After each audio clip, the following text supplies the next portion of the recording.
Scary Recaps presents Cloverfield. Beware of spoilers.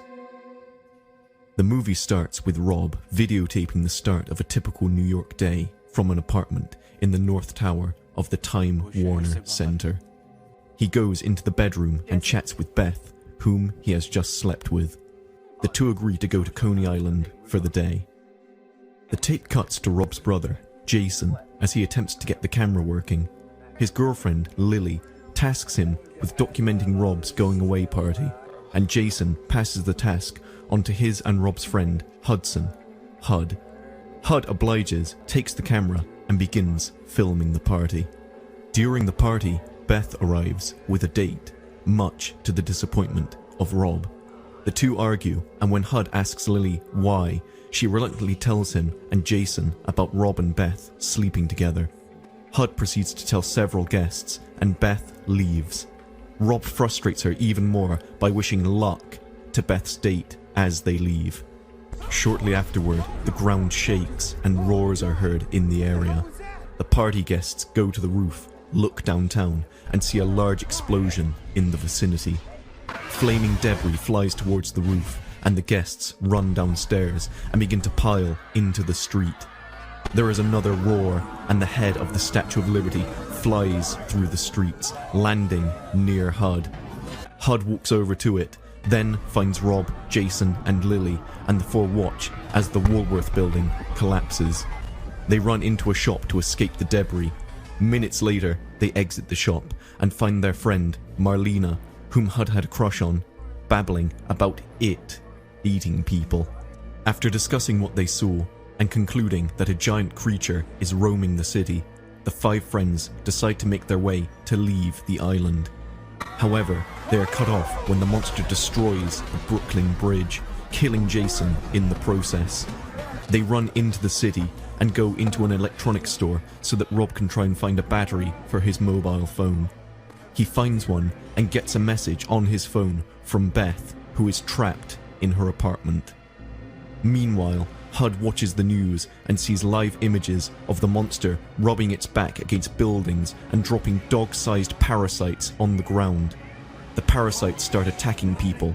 Rob, however, decides to try and help Beth, and the friends all agree to follow him.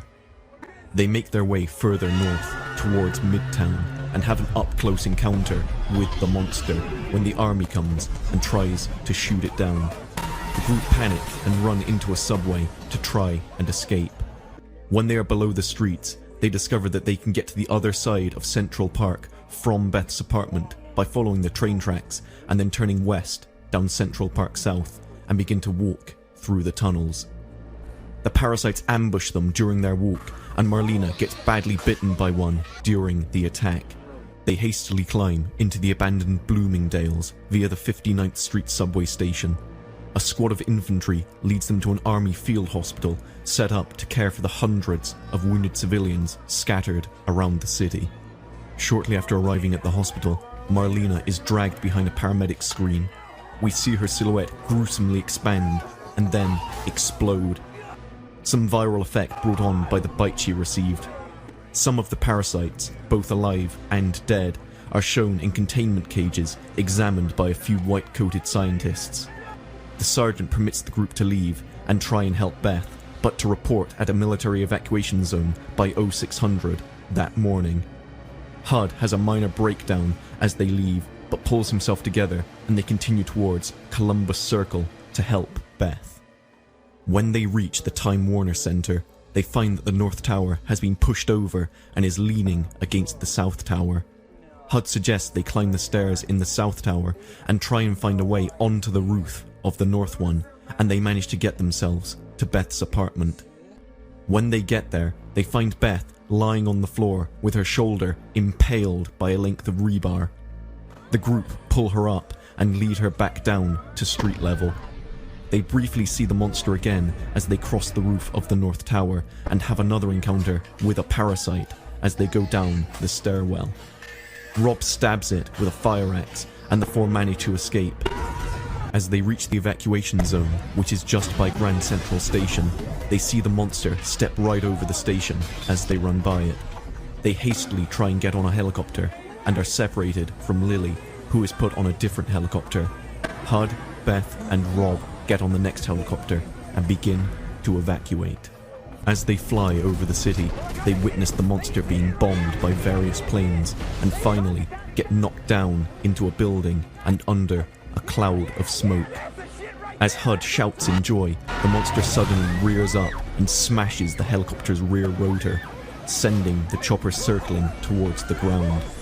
It lands in Central Park, and the group wake up in a couple of minutes later and help each other get out. The pilots are briefly seen in the helicopter, dead. Rob injures his leg in the crash, and Hud puts the camera down to help him get away. But when he goes to retrieve it, the monster suddenly steps over him and looks down at the camera. Rob and Beth look on from behind the helicopter as the monster bends down and scoops Hud up in its mouth, and for a few seconds, the camera is inside the creature's mouth. The top part of Hud falls out of its mouth, camera and all, and Rob and Beth run over to him, sobbing. Rob picks up the camera and carries it with him and Beth, and the two collapse under a bridge near the southeastern corner of the park. They sit there and listen as the bomb warning siren goes off in the city, and Rob makes a last testimonial to the camera.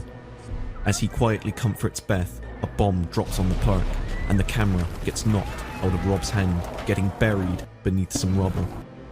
Rob and Beth each proclaim their love for each other just before another bomb goes off. The camera pauses and then cuts to a shot of the ocean from the Coney Island Ferris wheel. You can briefly see a Japanese satellite fall from the sky and crash into the ocean in the far distance, a part of the film's viral marketing campaign. Rob turns the camera back towards him and Beth, and then zooms in on Beth's face. She says, "I had a good day." The tape freezes on her smiling face and cuts to black. At the very end of the credits, there is a short static transmission that, when played backwards, says, "It's still alive."